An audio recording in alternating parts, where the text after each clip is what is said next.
नमस्कार मंडळी, स्वागत आहे तुमचं बिग बॉस मराठीच्या नवीन व्हिडिओमध्ये. या व्हिडिओमध्ये आपण लेटेस्ट वोटिंग ट्रेंड्स बद्दल बोलणार आहोत. पण बिग बॉस मराठीचा खेळ एकदम आता मजेत आलेला आहे. म्हणजे सगळे प्लेयर सेट झालेले आहेत. आधी प्रत्येकाची नावं समजायची नाही थोबडावरून, आता सगळ्यांची नावं समजायला पण लागली आहे. तेव्हा आता बिग बॉसच्या घरात खूप मजा येते. तर या आठवड्यात कोण बाहेर जाणार हा प्रश्न तुम्हाला असेलच. पण ह्या आठवड्यात भाऊचा धक्का कसा होणार ते तर बघायला जाम मजा येणार आहे. रितेश भाऊ कशा प्रकारे अनुश्री आणि रुचिताचा क्लास घेणार हे बघायलाच यावेळी मजा येणार आहे. त्याचीच हाईप सगळी बनलेली आहे, तर ते बघायला आपण खूप उत्सुक आहातच. पण आता तुम्ही बघायला काय आलाय तर लेटेस्ट वोटिंग ट्रेंड्स माझ्याकडे आलेले आहेत. त्यानुसार मी तुम्हाला सांगतो.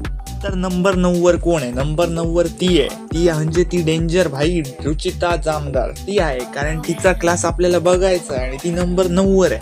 9 वरच असणार. असे जिचे जे गुण आहेत त्यांनी 9 वरच असले पाहिजे. तुम्हाला काय वाटतं, घराबाहेर जाईल का? आहे तर वोटिंगला एकदम खाली, पण काय होईल ते सांगता येत नाही. हिच्या वरती कोण आहे म्हणजे नंबर 8 वर कोण आहे? नंबर 8 वर आहे राधा पाटील, मुंबईकर. ही काय करते मला काय समजत नाही. नुसती आली आहे कुठेतरी फोनात बसलेली असते, 2-3 जणांवर बोलते, रडते की मला घरी जायचंय हे आणि ते. तेव्हा हिचं तर मला काय माहित नाही. तर हिला खूप कमी वोटिंग होत आहे. नंबर 8 वर आहे. तर हिचे जे फॅन्स आहेत त्यांनी हिला वोट द्या आणि हिला वरती आणा. तर नंबर 7 वर कोण आहे? तर नंबर 7 वर आहे प्रभू. आतमधल्यानं सांगतोय मी कुत्रे आणि मांजरांबरोबर व्हिडिओ बनवतोय ते वाले. हा पण त्याचे खरे व्हिडिओ कुठच्या कुत्र्या मांजरांबरोबर आहेत ते आपल्याला माहिती आहे. तर तसंच बाहेरच्यांना माहिती आहे प्रभू काय आहे, पण आपल्याला वाटतोय खूप चांगला आहे. त्याच्यामुळे हा नंबर 7 वर आहे. नंबर 6 वर कोण आहे? नंबर 6 वर आहे अनुश्री माने. हिचा एकच गेम प्लॅन आहे भाई, मी दिसली पाहिजे. मी कशी दिसेन, वाईट दिसेन, चांगली दिसेन, मी फक्त दिसली पाहिजे. मला बिग बॉसमध्ये फक्त दिवस काढायचे. या फॉर्म्युल्याने ही आली आहे, त्यामुळे ही अशीच खेळते. वोट्सचं प्रमाण हिचं ढासळलेलं आहे. स्टार्टिंगला हिला खूप वोट्स होते, पण आता हिचे वोट्स खूप कमी झाले. तेव्हा हिचे फॅन्स हिला वोट्स करा. तर सध्या नंबर 5 वर आहेत दीपाली सय्यद. नंबर 5 वर दीपाली सय्यद आहेत. ह्या स्टार्टिंगला खाली होत्या, पण अनुश्रीने आपला गेम जसा एकदम खाली घेतला ते ह्या वरती आल्या. असं यांचं चाललंय आणि यांचा गेम पॉझिटिव्ह दिसतोय, त्याच्यामुळे ह्या नंबर 5 वर आल्या. तर यांचे जे फॅन्स आहेत त्यांनी यांना वोट करा.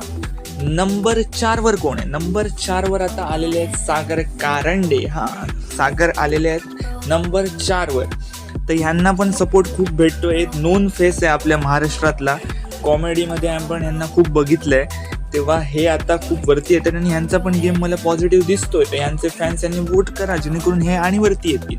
तर नंबर 3 वर कोण आहे? नंबर 3 वर दिव्या शिंदे.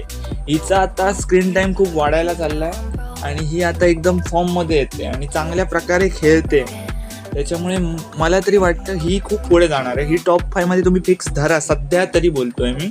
आणि हिचे फॅन्स हिला वोट करा जेणेकरून ही 2 आणि 1 वर येऊ शकते. तर नंबर 2 वर कोण आहे? भरपूर युट्यूबर सांगतायत आणि भरपूर इंस्टाग्राम हँडल सांगतायत की हे 1 नंबरवर आहेत, पण हे 1 नंबरवर नाही आहेत. हे माझ्या माहितीनुसार 2 नंबरवर आहेत आणि यांना सपोर्ट खूप तगडा आहे. आणि हे पण म्हणजे ट्रॉफीसाठी एक अहम हकदार आहेत हे. पण यांचे फॅन्स आणि वोट्स करा जेणेकरून हे पुढे येतील, पण तरी ते होऊ शकलेलं नाही. आणि नंबर 1 वर राज्य करतोय करण सोनावणे. करण सोनावणे 1 नंबरवर राज्य करतोय कारण तो आहे, त्याचे फॅन्स क्रेझी आहे. नंबर 2 आणि नंबर 1 मध्ये जास्त गॅप नाहीये, पण करण सध्या तरी राज्य करतोय. स्टार्टिंग टू आतापर्यंत राज्य करतोय, पण डिस्टन्स कमी झालाय वोट्सचा. तर आता प्रश्न हा आहे की कोण जाणार खराब बाहेर? पहिलं एलिमिनेशन कोणाचं होणार? तुम्हाला काय वाटतं पहिलं एलिमिनेशन कोणाचं होईल? 3 बॉटम 3 मध्ये 3 कंटेस्टंट आहेत. एक रुचिता आहे, राधा पाटील आहे आणि आपला प्रभू आहे. तर यांच्यामध्ये मला तरी वाटतं प्रभू तर नाही जाणार, म्हणजे प्रभू सोडून द्या. राहिले रुचिता आणि राधा पाटील. याच्यामध्ये रुचिता कॉन्टेंट देते, त्याच्यामुळे मला वाटतं राधा पाटीलचा गेम वाजवणार बिग बॉस. आणि Bigg Boss Marathi season number 6चा पहिला एलिमिनेशन ठरेल राधा पाटील. तुम्हाला काय वाटतं कमेंटमध्ये नक्की सांगा. आणि अशा विविध बिग बॉस मराठीच्या अपडेटसाठी मला लाईक, सबस्क्राईब आणि कमेंट करायला विसरू नका. जय महाराष्ट्र.